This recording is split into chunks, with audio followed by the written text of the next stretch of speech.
quite well. No, Me well, starting early for something, it's almost unheard of. yes. I'm sorry. It's because you're running it. Yes. I did think about it. Gil's here already. So, Right. Oh, thanks. so just to be clear, Robin, the camera is going to be just a front-facing capture. Okay. Do you need any help with? Oh, I can just You're wander quite around mobile, and push yeah. it, and yeah, I'll just sort of be up and down. Or you might find me sitting outside in the car park at some stage, so who knows. So just to be clear, the camera is focusing on Gil. You won't put you on. Unless you really want to. Okay, so yeah, Marion's asked me to talk about relationships and brain injury, and it's a really, really big issue, and yeah, to really cover this topic properly, we could be sitting here talking for the rest of the year and probably next year as well, and so what you're going to get is probably a once-over lightly chapter headings kind of approach. Yeah, there'll be all sorts of questions and all sorts of things that come out of this, and people are going to recognise things from their own viewpoint and their own observations, and see that, you know, what I say is a kind of a summary. It's, you know, may be precise, it may be seem vague. If there are any clarifications needed, just scream out, ask, shoot. I'm really comfortable making this a two-way process. So that this, the slides really become a kind of just a summary. It covers the headings, it gives reference points, and if anyone wants copies afterwards, Marion's got that all sitting there, so I'm really happy for other people to have and use and do whatever. Can everyone hear okay? Yes. Sorry, can you just raise your voice? Well, I'm normally told I shout and I talk too loud. Yeah, I can shout that, so how's that? Yeah. Yeah. Much better.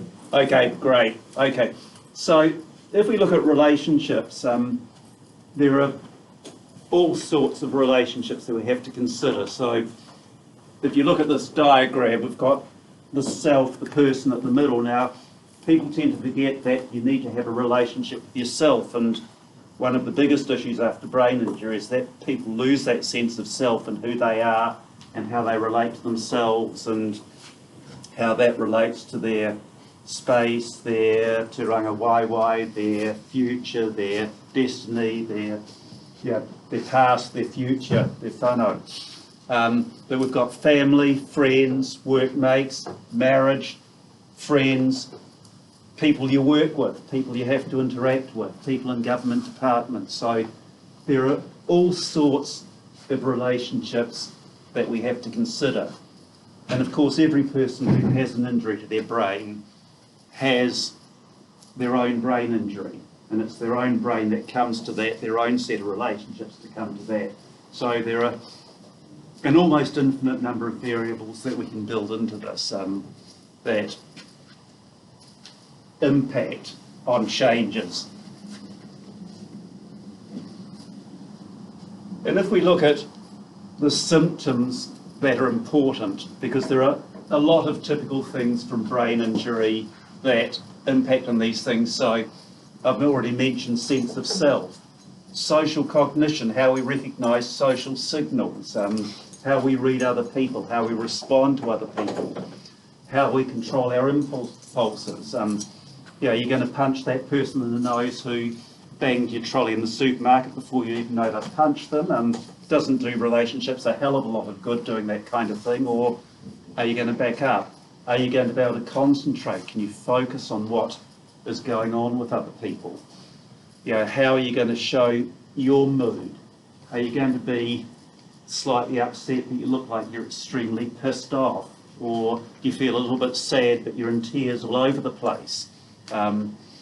Those sorts of things. Metacognition. Now that's a gobbledygook term, and it really is talking about thinking about thinking. So cognition, thinking about an apple. Here's an apple. It's red and it's juicy and I would like eating it. Metacognition is thinking about an apple. Now, why did I think that that was red and juicy? Why is that apple different from an orange? Where does an apple fit into the general order of things? So it's thinking about thinking. So it's that ability to back up, reflect, and in reflection start getting a handle on what's going on in your life, your thoughts, what's going on around you. Just the whole notion of personality change, which I'll get onto a bit, which arises out of all these things. Apathy.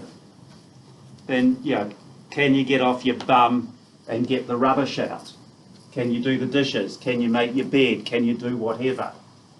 Can you look at differentiating between having an idea and actually getting off your ass and putting that idea into action? These things are really, really important. Fatigue, what does tiredness do? We all know that the majority of people who have a brain injury get tired really easily for all sorts of reasons. How does that impact on what you do? What about communication? Can you say what you mean? I was just talking before about taking 1,000 words where 100 might do, or for some people where 10 might do. Do you take the long way around? Do you go off on tangents? Do you not get your message across at all? Do you fail to hear the message that other people are giving you? So communication becomes really important, just getting messages to and from people. And what are the social consequences? Well, you get isolated. You suddenly feel you're on your own. You don't integrate with all those other things that we talked about. You become withdrawn. You are withdrawn. Relationships changes.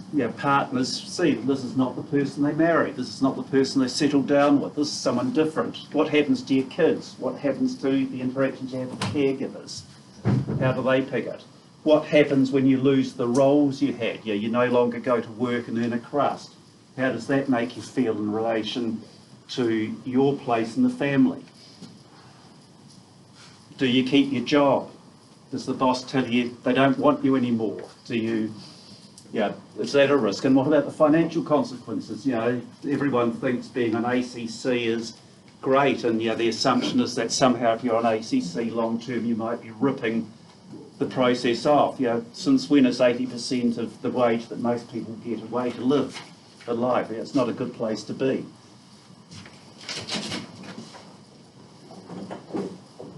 So, if we come and look at sense of self, so I'm going to go through some of these things in a bit more depth, but as I said, feel free to pull me up and we can talk more about things.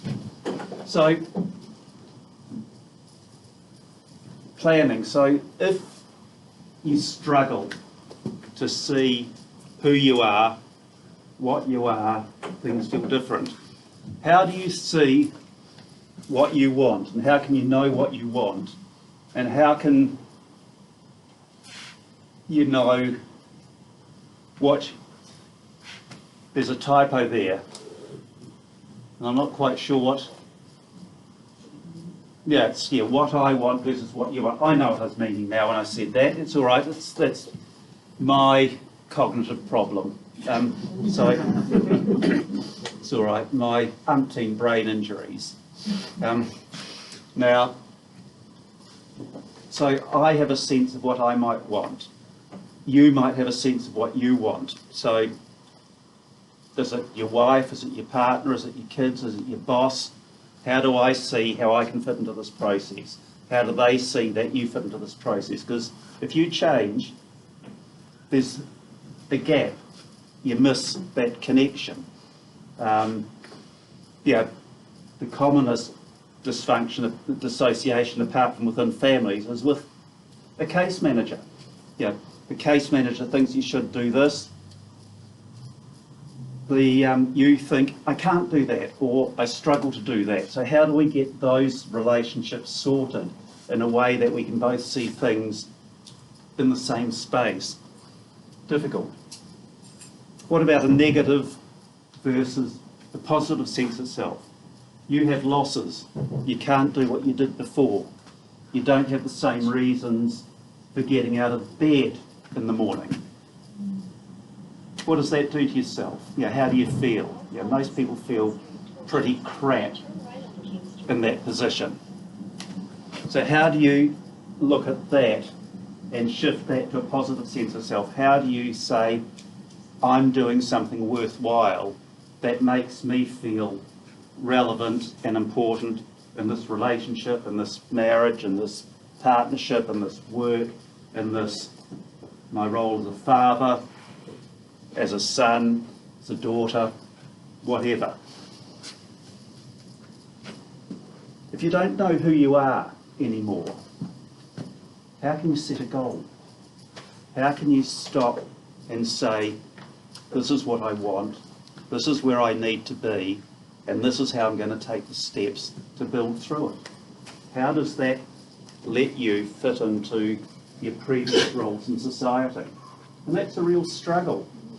And we can all think of situations where someone, because of their injury, only has a sense of themselves as they were at the time of the injury. Now, if you're a mature, highly functioning person who has already got a lot of life skills, you might possibly use those to do a lot better. What if you were 14 years old, being a typical 14-year-old, and you're like that for the rest of your life? You only see things as a 14-year-old because your brain hasn't been able to develop and mature in a way that lets you get that new adult sense of self.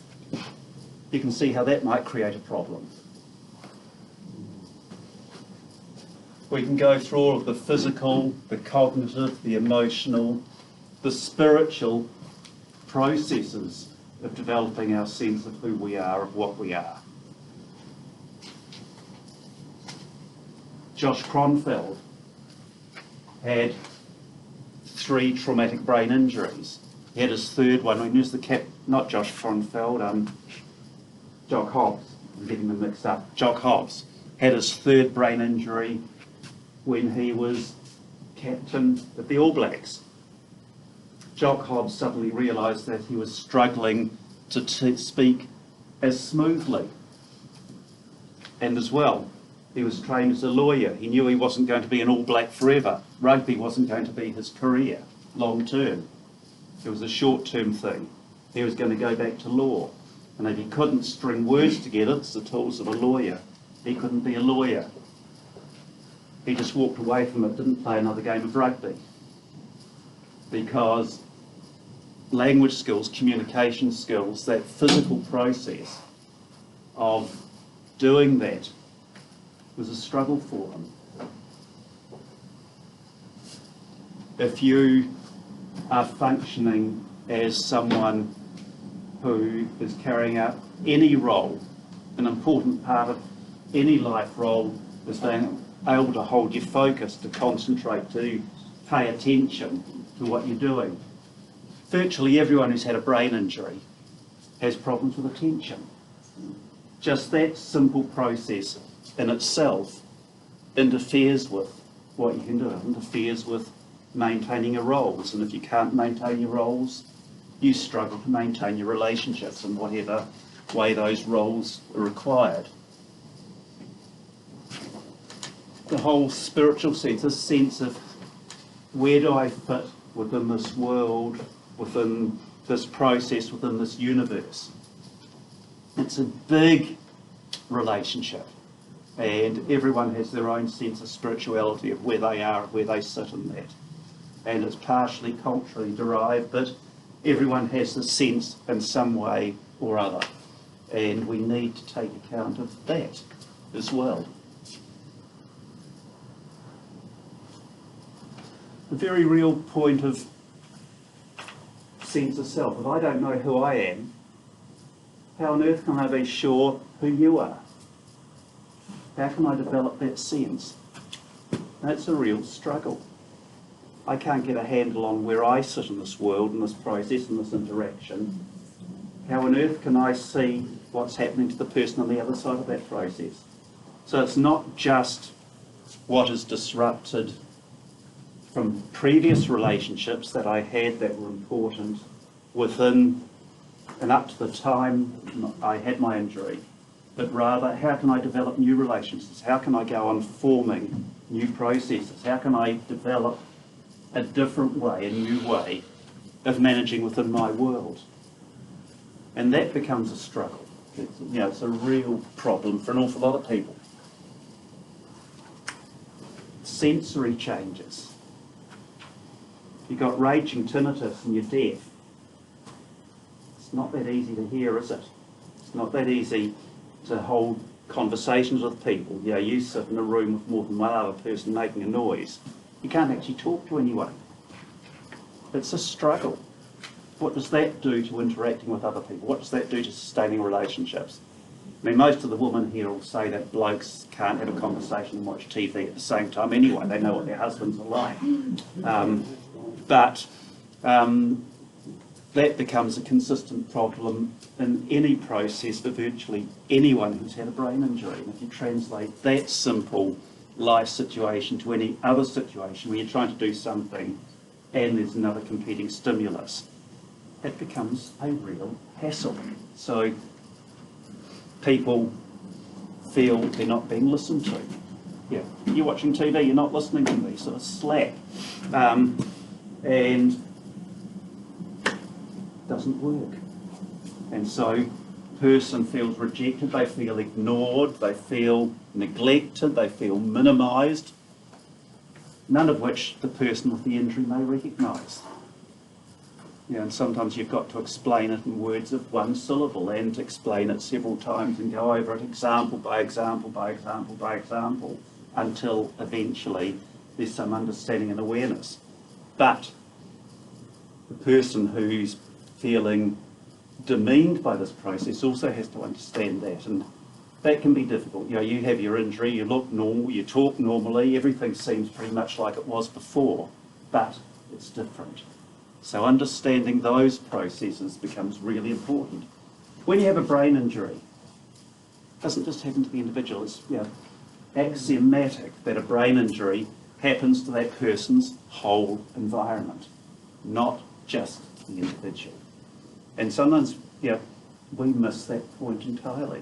People just don't get it, and you have to look at that whole thing. Motor alteration.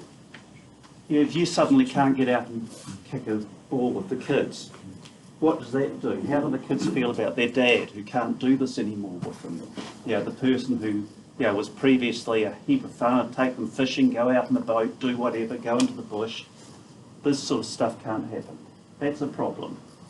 If you struggle because you're a bit more clumsy, how do you manage your job at the factory?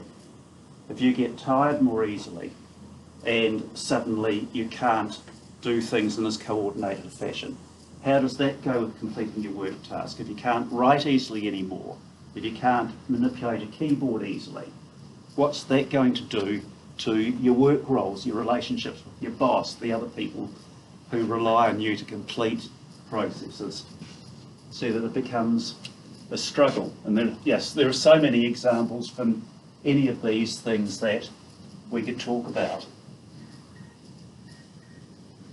Hello, there's some, I know, there's another signal on there that's slowing it all down. Right.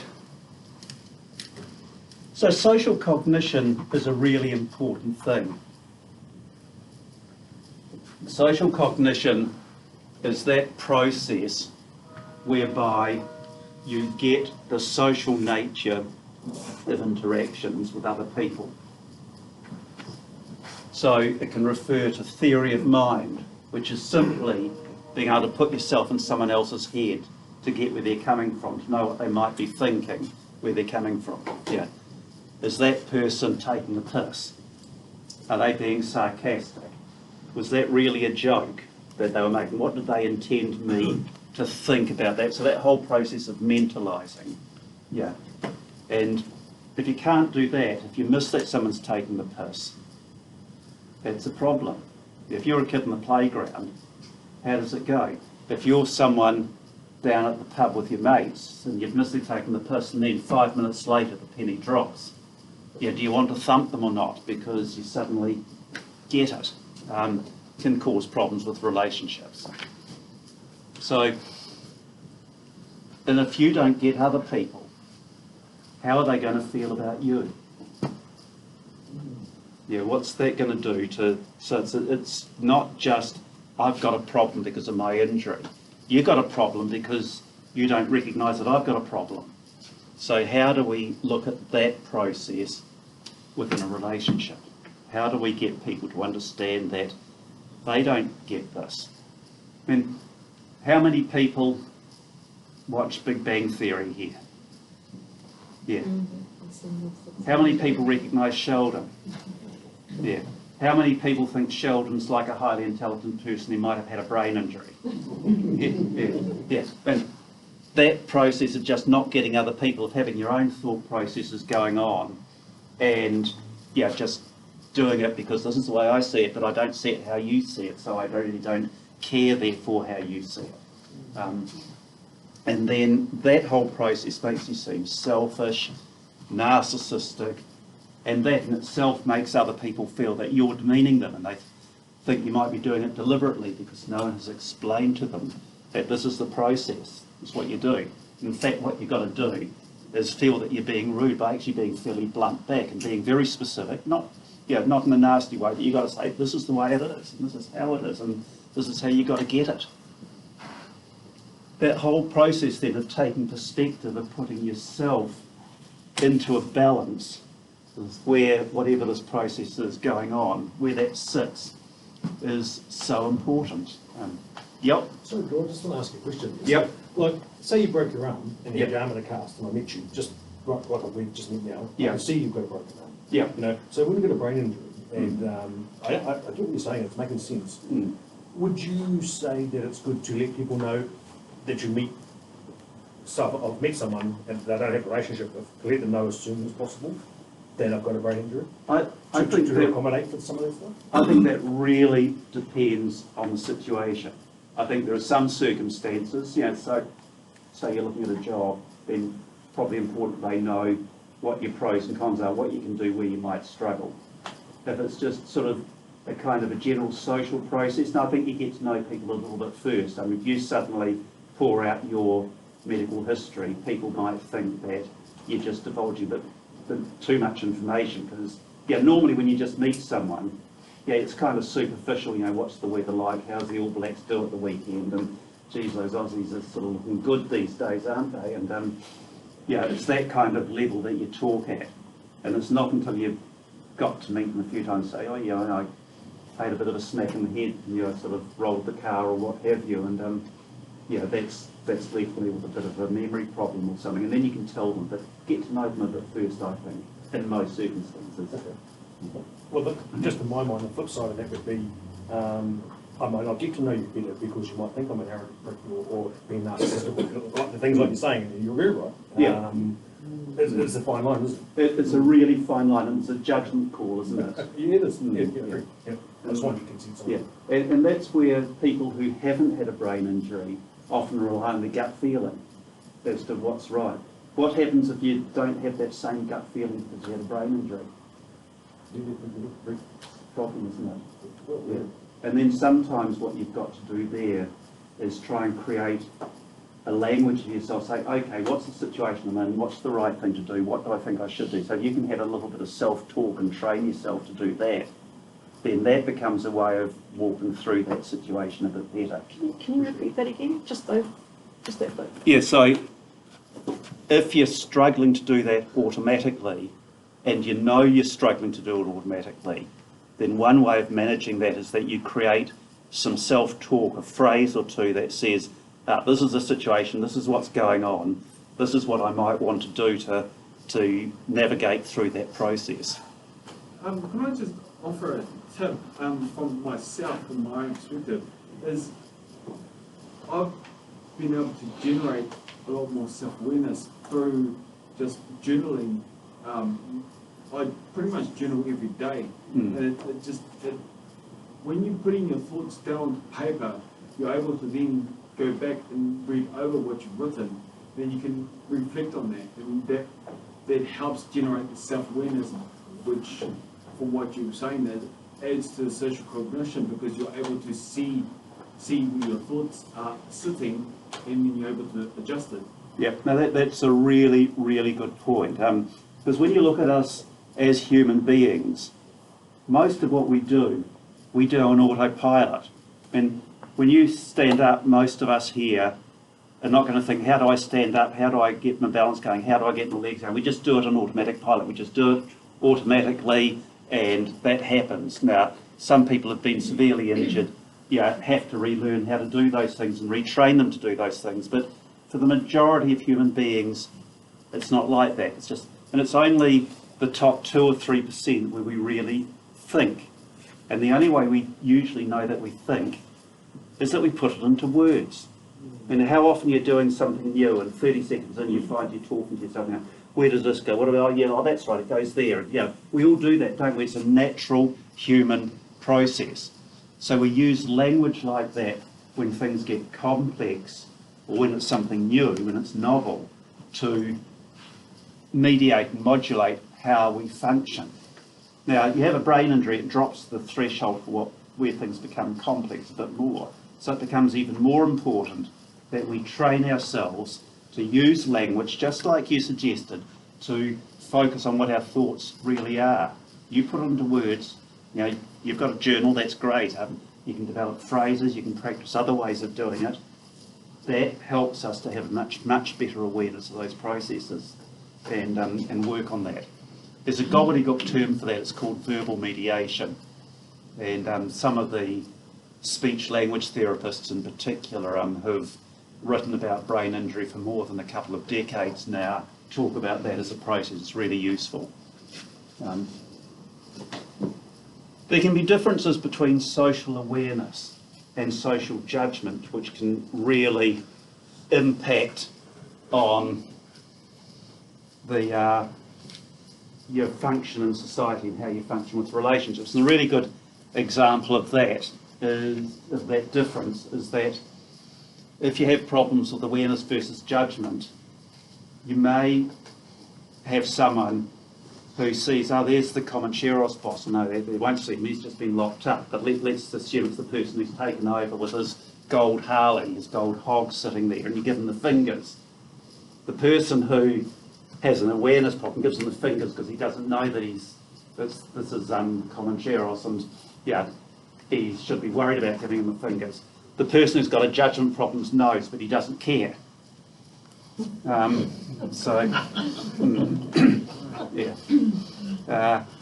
it's that difference between being able to process the information and actually make use of the information in the real world. And that's where a lot of people get it wrong as well. It's one of the big struggles for a lot of people to get assessed is that they get looked at and people say, you've got this skill, you can do this.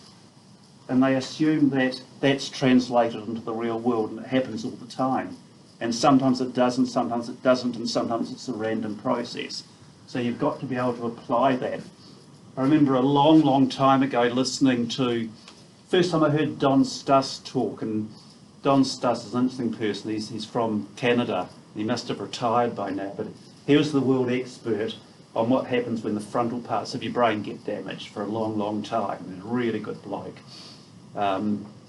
And Don was describing someone who had a severe brain injury. He was a highly skilled, recognised specialist doctor in New York, and he'd fallen down a lift shaft during one of the brownouts when they had power cuts, and he struggled to work. But even with a severe brain injury, he was still a skilled diagnostician. He could still look at someone, go through, suss them out, and make a diagnosis better than most people could.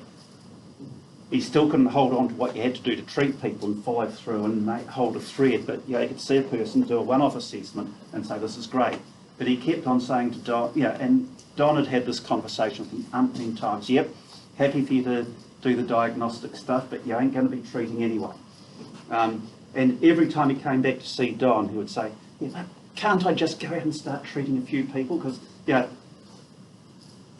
and Don said, well, what did I tell you last night? I know you said I can't, and I know why I can't, but can I just... So he had the knowledge, but there was no way that he'd actually use that knowledge in a useful, functional way. And that's important to remember that. It's really vital with assessment and seeing people.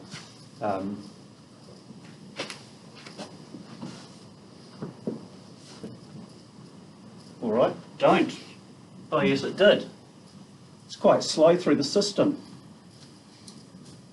So, impulse control. What does that do? What do you think problems with impulse control might do to relationships?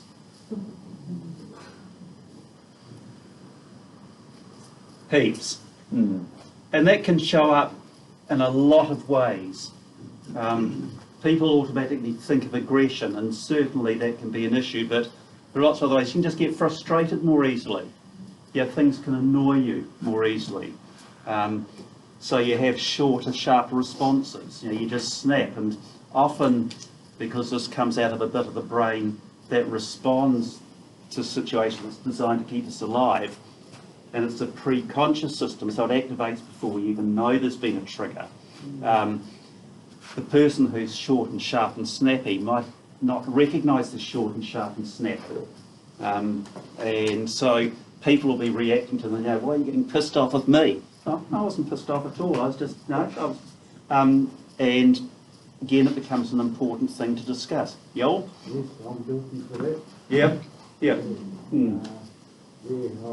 wasn't like that before my brain injury, but then when you come to say it, yeah, no, I'm guilty of that. Snap at no reason, just little things, you know, and yeah, gets out of control sometimes. Yeah. But yeah, I'm guilty of that too. Yeah. Do you have any suggestions how to deal with it? Yes, yeah, there are some really good things we can do around that. Now if you look at that, and I'll come back to that in just a moment if I may, because it really covers most of these things. Yeah. So people may not have any problem with those short, sharp, aggressive responses, but you may just say something without thinking, it's in your mind, bang, it comes out before you've had a chance to back up and think, should I be saying this or not? And so people say all sorts of things that might annoy other people or might just seem strange and out of place. Because, I mean, let's be honest, every person gets crazy thoughts coming to their head. Anyone who says they don't is telling fibs. We all get them. But before you have your brain injury, most of the time, 99% of the time anyway, because I'm still guilty at times. But yeah, most of the time, it's like, where the hell did that come from? You put it out of your head and you get on. But yeah, we all get them. Now, if the bit of the brain that says, hey, back up and think about this before you respond has been damaged or it's not working, and stress can work on that, and that's really important because living with a brain injury is stressful. Living with someone who's got a brain injury is stressful as well. So you can end up with problems going both ways. Then you don't get that sort of filter into it, and some of the stuff just comes out. It's the same with spending. That's good, I'll buy that. And with plastic in your pocket, it can be really easy. And you don't have to have had a brain injury to do that either. But certainly, if your ability again to back up and say, should I be doing this or not? Do I actually have the money? What's my budget like this week, this month, this year? It's easy. And then there's of course aggression. And people tend to think of aggression. So I gave the example before of a person who punched someone in the nose because their supermarket trolley got knocked. And I've had a few patients who've done that over the years. But again, it's that impulsive, pre-conscious reaction, because on every of those occasions, they didn't actually know what they'd done until they'd done it. And again, and you can be aggressive in a lot of ways. You can be verbally aggressive, so you can start shouting at people. You can be aggressive against objects. You can kick the hole in the wall. You can slam the door. You can throw the TV out the window, as I've seen more than one person do. You can be, Yoel? I'm just sitting here listening to what you're saying, and I have a brother that's about a year younger than me. When he was about 7, he fell off those big lullaby swings. Yeah. And so my mum took him to hospital, they said, oh, nothing's wrong, went home. Later on that night, his tongue was hanging out, right? So mum takes him back to the hospital, finds out his skull is fractured, and he lost all his ability to talk, eat, walk, whatever. And I'm sitting here listening, because my brother's been in jail twice, and that's how he behaves. And how do you get someone help who's had like a massive brain injury when you're a kid and behaves like this as a result of it? And you know, and they think, he thinks something's wrong with him, but we know there's something wrong with him. Yeah. But I'm looking at this going, oh, that's my brother, that's my brother, that's my brother, you know. Yeah, and that's a major problem, because if you look at prisons in New Zealand, there's a high rate of brain injury, and Yeah. Tracy Barnfield and Janet Leatham stole a research idea of mine decades ago and published some stuff back in 1996. And they looked at Kaitoki prison, so at the time it was a medium secure prison just outside Wanganui. And Tracy, doing her PhD, went through and looked at, assessed 50% of the inmates of Kaitoki, and there was nothing to suggest that they were any different from the other 50%. And something like 86% had a significant brain injury. There's other stuff that's been associated. Somewhere between 50 and 86% of the inmates of our prisons have had a brain injury. Some several. Now, some of those have been as a kid, some of those have been as an adult. There was a Chicago study that looked at a day prison, which is sort of equivalent of our weekend PD, but it's done 7 days a week for people with largely non-violent crime, but keep on doing the stupid stuff and they keep on getting locked up, or, you know, but the judges recognise that actually locking them up isn't a good idea. Keep them at home with their families as much as possible. Now, they looked at those ones and discovered that something like 50% had had a brain injury in that group. And of that 50% had had a brain injury, 83% showed no predisposition to criminality before they'd had their injury. So, yeah, they didn't have the standard things. Dad was a criminal. They were little shits as kids and nicked things and pulled wings off ducklings and stuff. Yeah, they've done none of the things that might think they were going to turn into criminals as adults. So, yeah, so brain injury is a really significant factor in criminality. Audrey McKinley, looking at the Christchurch study, and this looked at a bunch of kids in the Christchurch developmental study who'd had a brain injury before the age of 5 years. And these were ones who just had mild injuries. So these weren't people with severe injuries, these were mild injuries. And she divided them into two groups. One group had just kind of got a bit drowsy, went to the, mum was called, they went home, slept it off overnight and no one worried. The other group were the ones who went to hospital, had overnight observation and that sort of thing.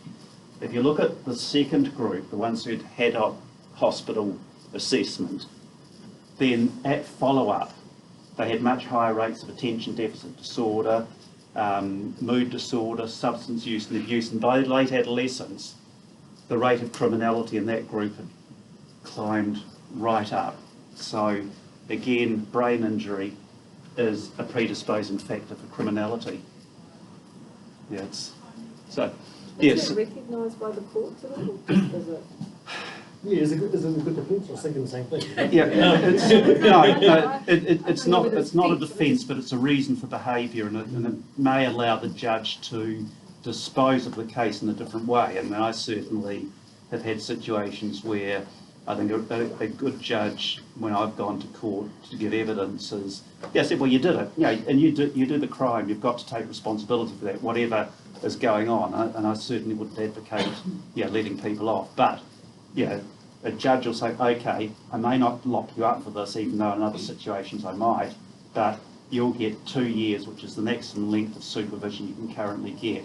You're going to get 2 years tight supervision, and part of that is you're going to do whatever Dr. Newburn or whoever says within a treatment program, and you're going to get to your community corrections officer, and they're going to do that. And this is a suspended sentence, so if you don't comply, then you will go inside. So taking that kind of approach, I think, is good, because it pushes someone towards a therapeutic approach rather than a punitive approach. It makes a lot more sense. And do they understand that though? Like, they've done something wrong, they go to the court, and the consequence of what they've done is that. Do they really comprehend?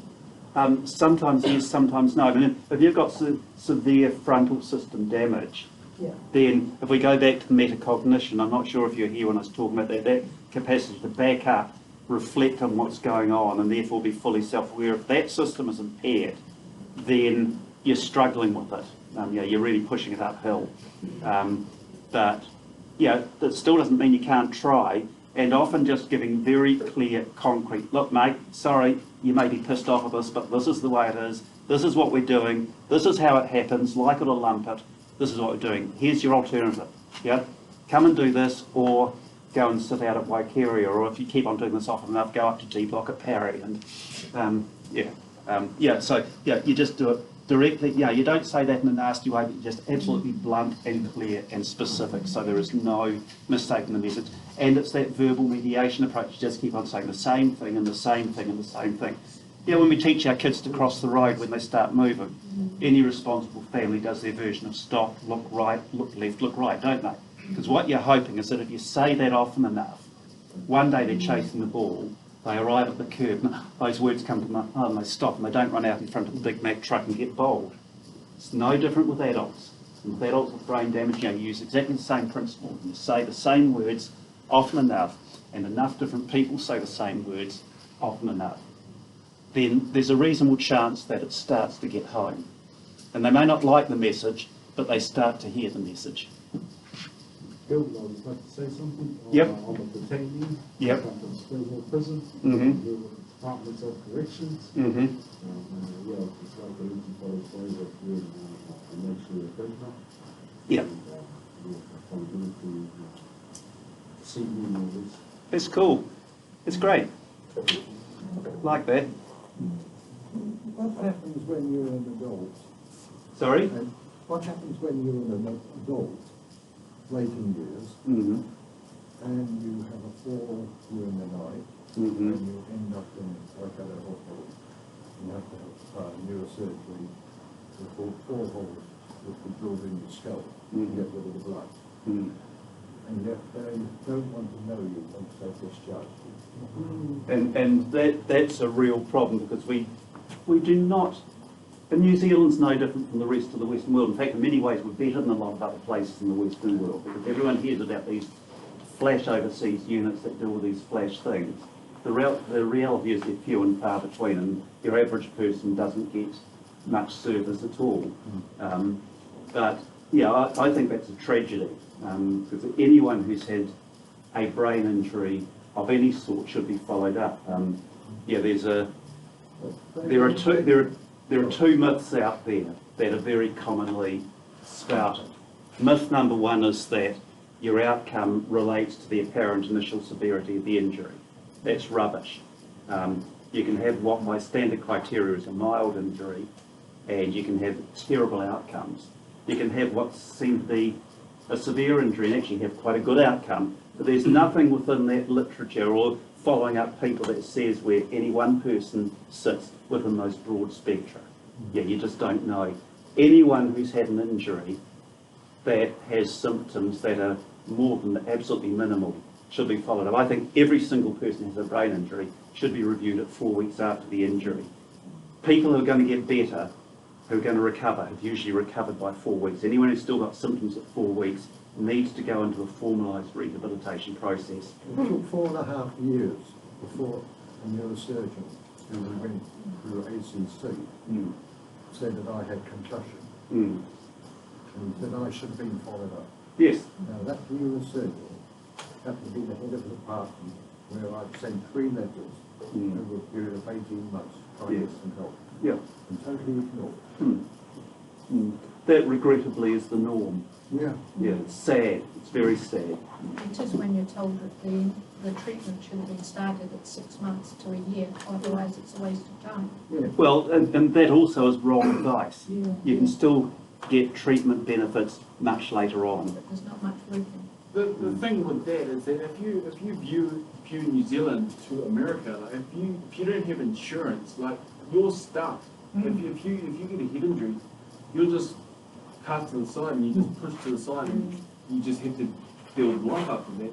Whereas in New Zealand, we are lucky that we've even got ACC. There's a lot of things which could be reviewed and done up, but we're lucky. We're actually quite lucky, and we should be grateful for the fact that they're there and we can get that initial help. But yeah, it's a lot of help which doesn't. Take them I 4.5 agree. years to get any help. Yeah. But there's more. The thing is, there are too many bureaucrats in our country that impede the progress of people who have brain injuries, right? Because you look okay.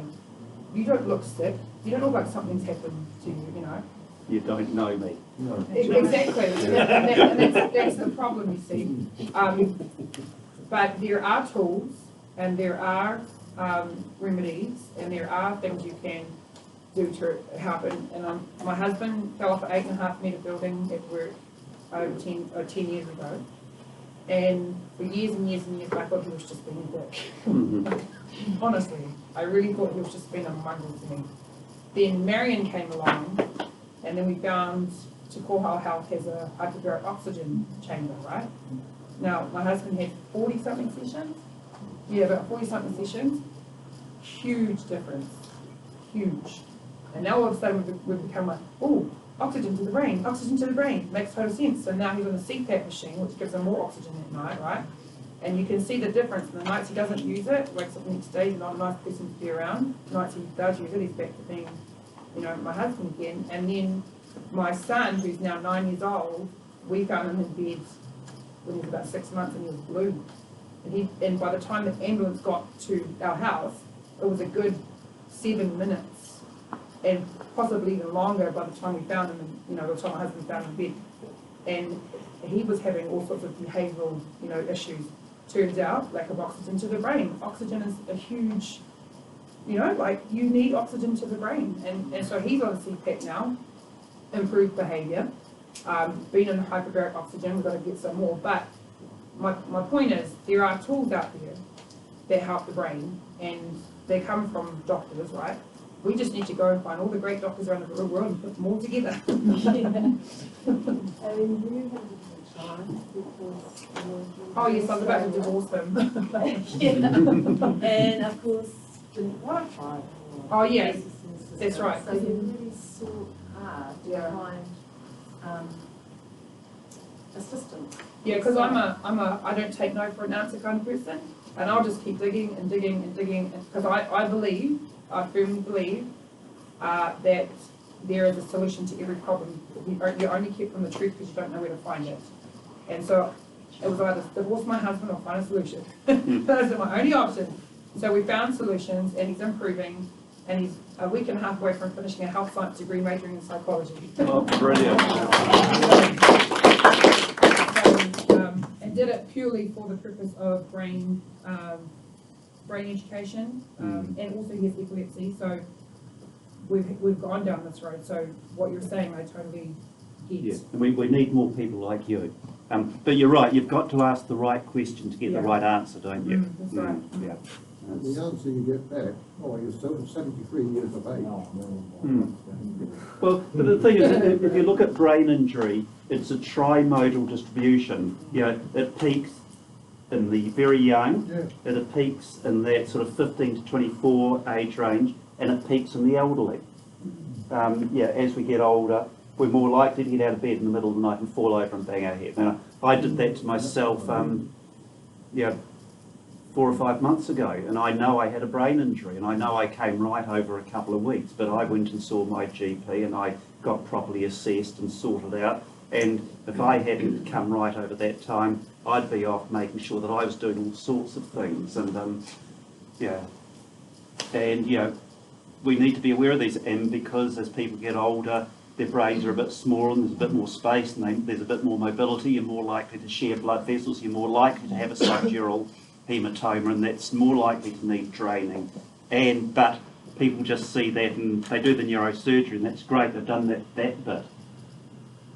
That's all surgeons do.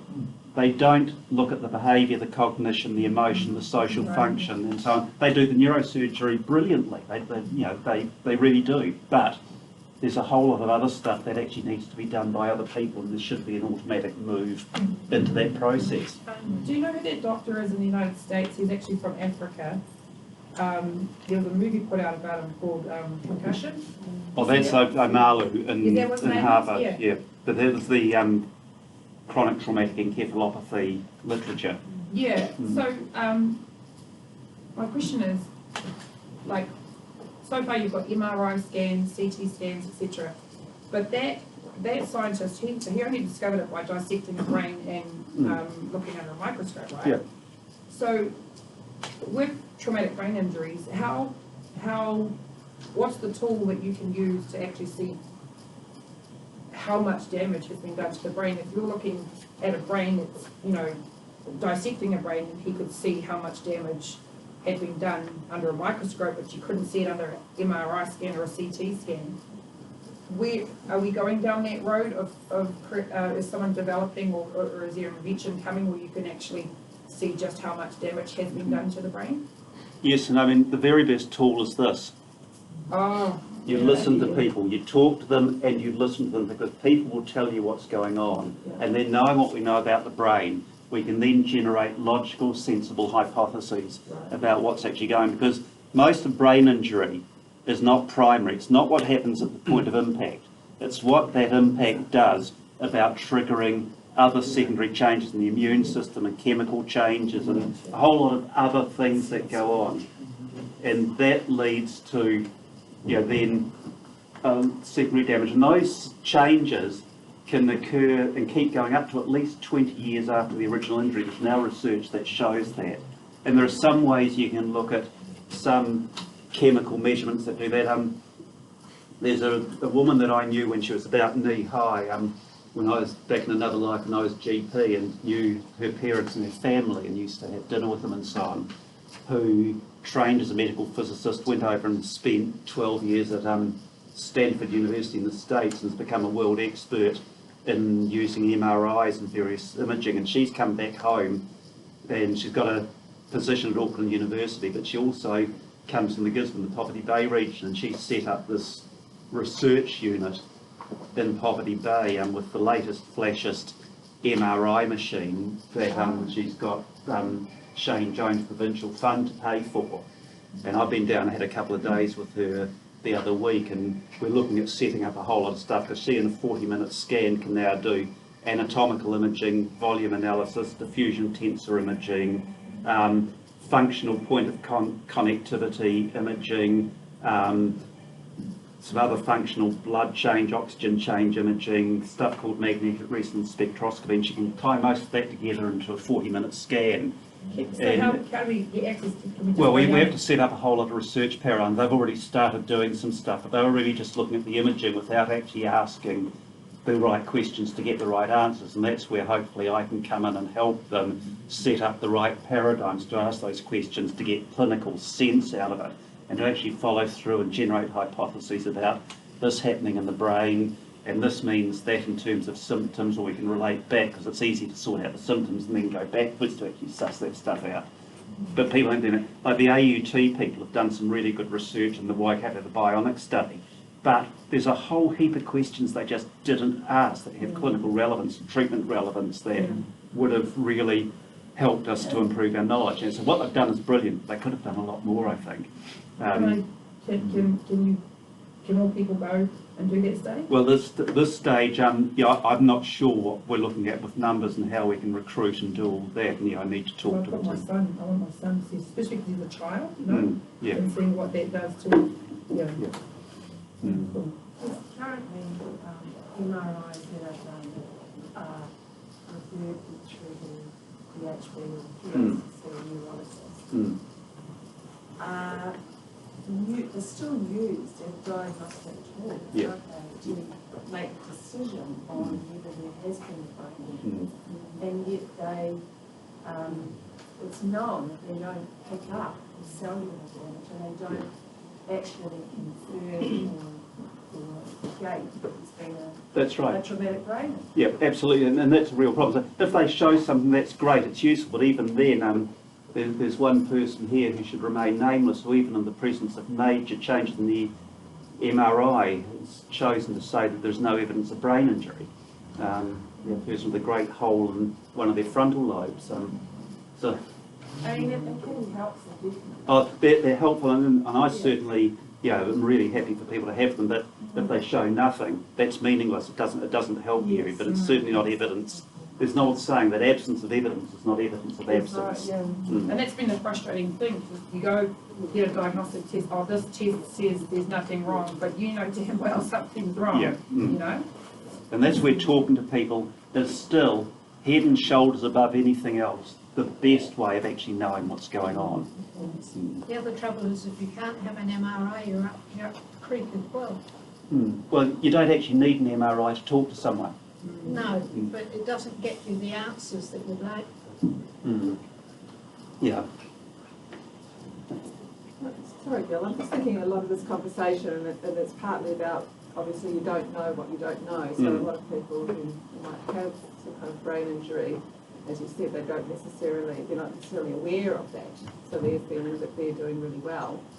But also that the GP is obviously seems to be a key person in all this. So how do those people supporting or around the person with a brain injury support the GP to actually get further into making those assessments? Does that make sense? That's a really good question, yeah, because and GPs don't understand. It's not something that's taught at medical school. Yeah, people don't But get they're out there. the go-to for most people, once Yes. you've been discharged, people, it's the follow-up often by the GP, isn't it? Yeah, that's right. So any tips? I think sometimes you just got to tell them. We were just told after 2 years it should come right. If it's You still gotta there find after 2 another years, it doctor. ain't going to come right. Find another doctor, don't just sit at one doctor. That's in the hospital. Yeah. Everyone has a different approach. Yeah. So But- my racist see and the psychologist, sorry, I'm going to be a bit slow with my speech, still say a head injury should be finished by 3 to 6 months. But, yeah, and And they, I've been told that to my face by a lady from Tauranga. I know exactly who told you that as well. Yeah, and that goes back to some stuff published by Michael McRae back in about 2007, 2008, which, he's someone who's done work mainly with sports analysis, providing material for North American professional football teams. I think their owners only wanted a particular response. But the, and it was based purely on cognitive testing. Of course, you do psychometric testing, all you're doing is doing a bunch of tests in an office. And that may or may not relate to what you're doing in the community, because neuropsychometric testing can be useful to sort out what you can do. It's not so good to sort out what you can't do.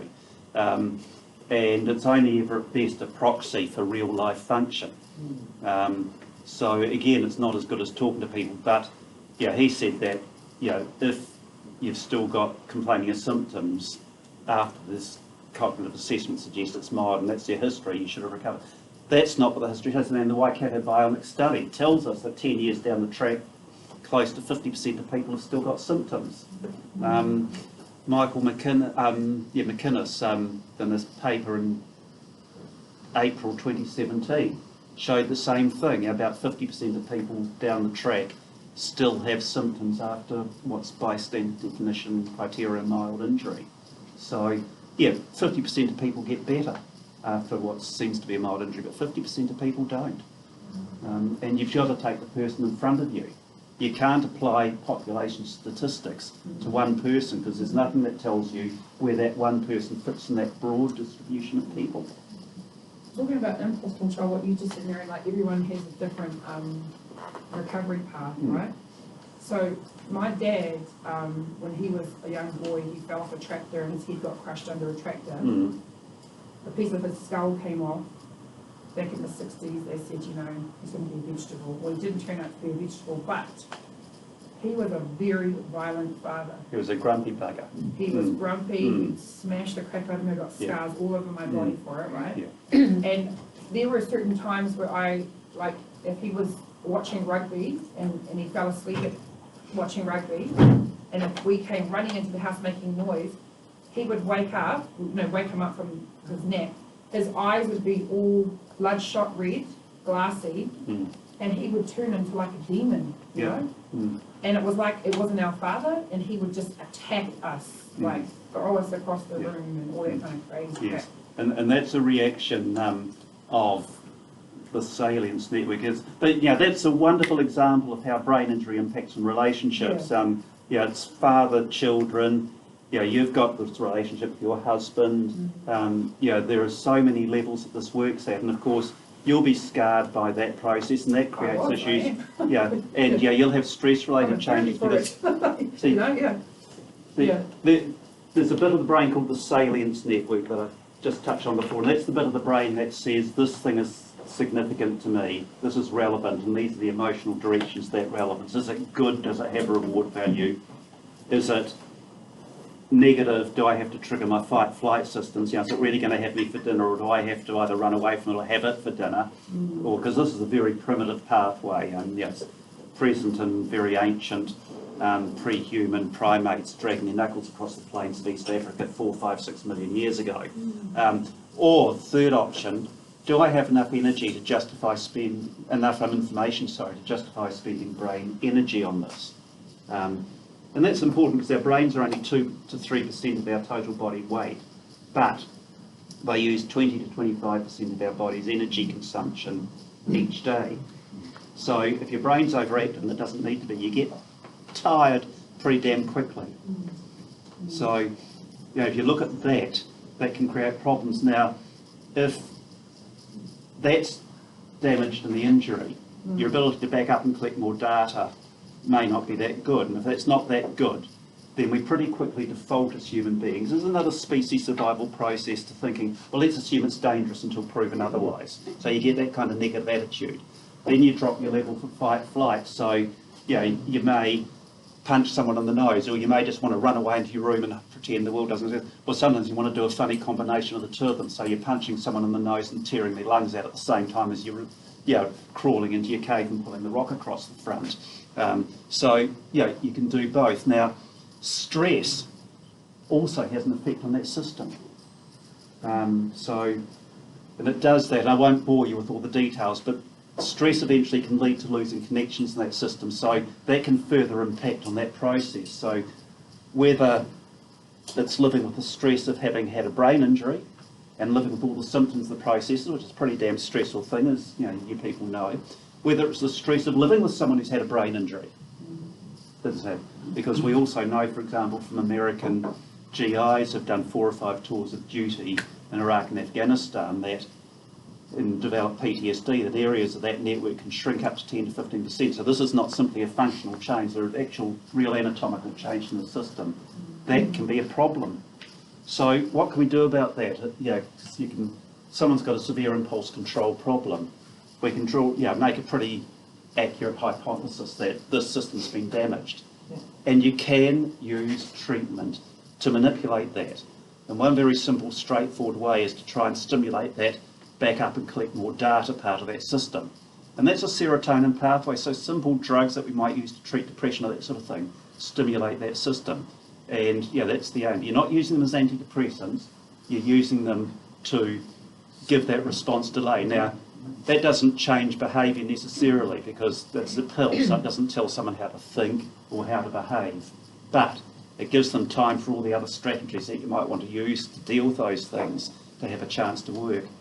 And if I use a tablet called sertraline, because that's also really good, is it boosts the level of the protein called BDNF that drops, and that's really important in forming connections in what we call synaptic plasticity in that process. So you're having a chance to get some healing as well as create good behavioural and cognitive changes.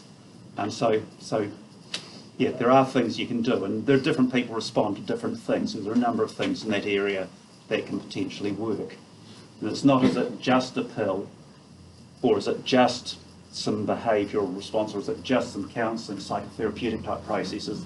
It's a blend of all those things together. Yeah, there's not one way of doing it, it's a combination of processes that you dovetail. So, yeah, again, impulse control is a major influence on relations. And it's interesting that it increases over time. So if you look at about 3 months after brain injury, something like 50% of people have a significant irritability problem. At 2 years after a brain injury, about 70% of people have a significant irritability problem. So it goes up over time. Would that be because, you know, it's reinforcing itself, the irritability,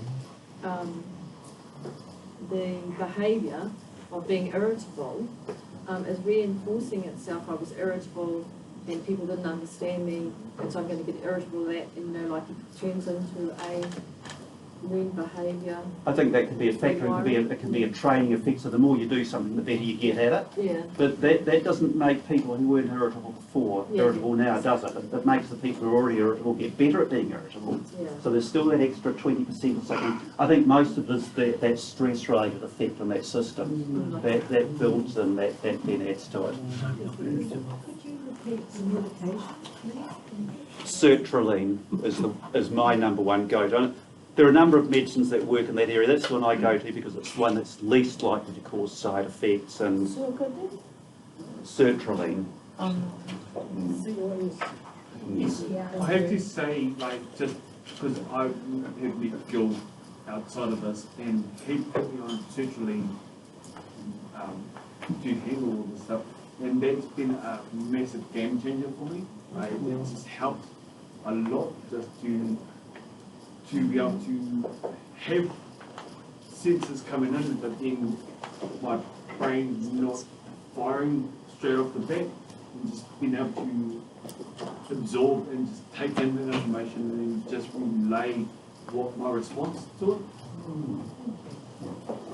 There's one other really important thing, and that's exercise in that area, because that protein that is tied up with connection, you can boost that just with simple aerobic exercise, just getting out and going for a decent vigorous walk or a jog or a bike ride or whatever, for a minimum of 30 minutes a day, preferably 8 days a week. Just doing that boosts levels of that protein as well, and that can help brain recovery a lot. My son, he's brain injury.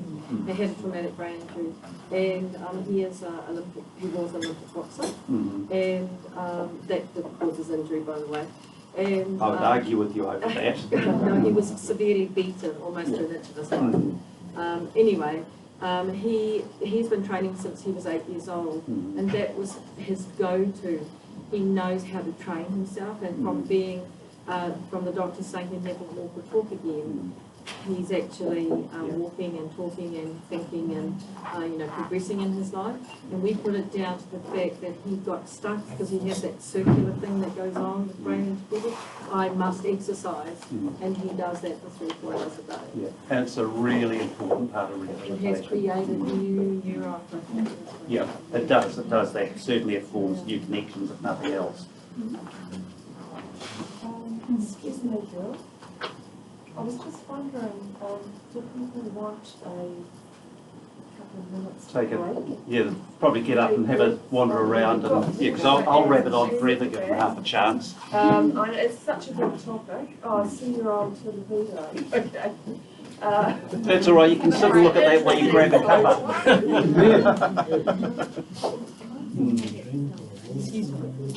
Excuse me. Did you say, like, if someone's had a head injury, if you said it's was it 2 years later?